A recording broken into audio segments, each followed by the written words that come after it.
안녕하세요. 우리는 보통 떨어진다는 걸 끝이라고 생각하잖아요. 그런데 오늘 이 떨어짐이 사실은 가장 눈부신 시작일 수 있다는 한 편의 시에 담긴 깊은 이야기를 나눠보려고 합니다. 가닥으로 툭 떨어지는 꽃잎에서 본 누군가의 눈물.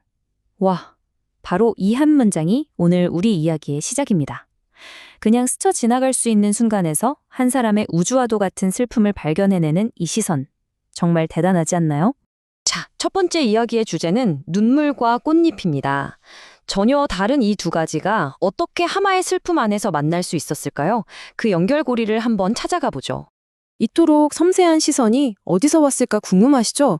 놀랍게도 무려 35년 동안 제복을 입고 삶의 가장 거친 현장을 지켜본 한 베테랑 경찰관의 마음에서 시작됐다고 해요. 기쁨보다는 슬픔, 환희보다는 절망이 더 가까웠을 그 시간 속에서 길어올린 통찰인 거죠. 그가 현장에서 본 눈물은 절대 한 가지 색깔이 아니었습니다. 터져 나오는 억울함의 눈물도 있었고요. 모든 걸 잃은 이별의 오열도 있었죠.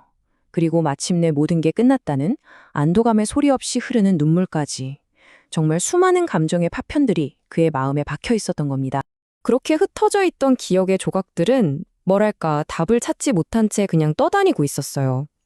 그러던 어느 날 한편의 시가 이 모든 조각들을 하나로 깨워서 반짝이는 목걸이로 만들어준 거죠.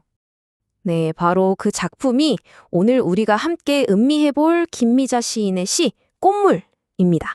시의 첫 구절 우리 같이 한번 느껴볼까요?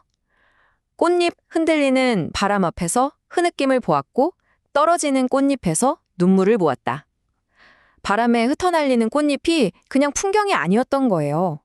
시인의 눈에는 그게 애써 참는 흐느낌이었고 끝내 터져버린 눈물이었던 거죠. 그리고 시는 이 감정의 흐름을 이렇게 노래합니다. 여전히 무성한 꽃물은 아래로만 흐를 뿐 그리움 속으로 그대 생각이 흐른다. 맞아요. 거스를 수 없이 아래로만 흐르는 물처럼 그리움이라는 감정도 어쩔 수 없이 더 깊은 곳으로 향하는 거겠죠. 자, 이제 이 시의 가장 핵심으로 들어가 보죠.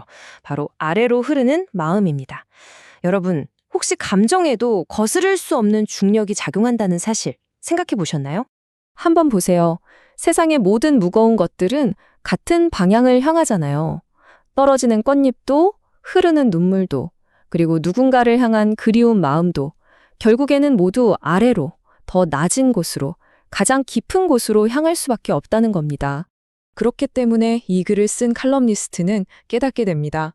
아, 어쩌면 사랑이라는 건 그 거스를 수 없는 흐름에 저항하는 게 아니라 기꺼이 몸을 맡기는 것일지도 모르겠다고요. 그런데 이야기는 여기서 끝나지 않습니다. 이 시가 우리에게 주는 진짜 위로는 바로 이 지점에서 시작돼요. 네 번째 이야기, 떨어짐은 약속이다. 이 떨어짐이 어떻게 절망이 아니라 희망의 약속이 될 수 있는지 같이 한번 보시죠. 제가 다시 한번 질문을 던져볼게요. 아래로 흐르고 떨어지고 마침내 바닥에 닿는 것, 그게 정말로 모든 것의 끝일까요? 정답은 아니에요. 자연의 지혜를 한번 보세요. 꽃은 떨어져야만 열매를 맺을 수 있잖아요. 그리고 그 열매는 썩어서 뿌리의 양분이 되죠. 그 뿌리가 마침내 다음 해에 더 찬란한 꽃을 피워 올리는 거고요. 맞습니다. 떨어짐은 소멸이 아니라 새로운 탄생을 위한 가장 거룩한 준비였던 겁니다. 이 깨달음을 얻고 나면 시에 나오는 그리움이라는 단어가 완전히 다르게 보입니다. 그건 더 이상 무기력한 슬픔이 아니에요. 언젠가 반드시 다시 피어나고야 말겠다는 가장 뜨거운 생명력의 다른 이름인 거죠. 이제 마지막 장입니다. 이 시가 품고 있는 치유의 힘을 다시 우리 삶으로 가져와 보려고 해요. 가장 낮은 곳으로 가야만 비로소 시작되는 진정한 회복에 대한 이야기입니다. 35년의 시간이 그에게 가르쳐준 단 하나의 진실이 바로 이거였습니다. 사람의 마음은 억지로 멈춰 세울 수 없다. 슬픔이라는 강을 억지로 막으려고 하면 뚝은 결국 터져버리고 마는 법이죠. 핵심은 이겁니다. 슬픔과 그리움을 억지로 막지 않고 그것들이 제갈 길을 다 가도록 가장 낮은 바닥까지 닿도록 그냥 내버려 두는 거예요. 바로 그 땅을 딛고서야 비로소 치유의 새싹이 돋아난다는 것. 그렇다면 우리는 이제 떨어짐이라는 단어를 다시 정의해야 합니다. 그건 무너지는 게 아니에요. 더 단단한 사랑으로 다시 만나기 위해 스스로 가장 낮은 곳으로 스며드는 어쩌면 가장 용기 있는 여정인 겁니다. 오늘 이야기는 이 여운 가득한 질문으로 마무리하려고 합니다. 내 그리움이 흘러닿을 그곳에서 당신은 잘 지내고 있는지? 이 질문이 지금 여러분의 마음속 누구를 향하고 있는지 조용히 생각해 보는 시간이 되셨으면 좋겠습니다.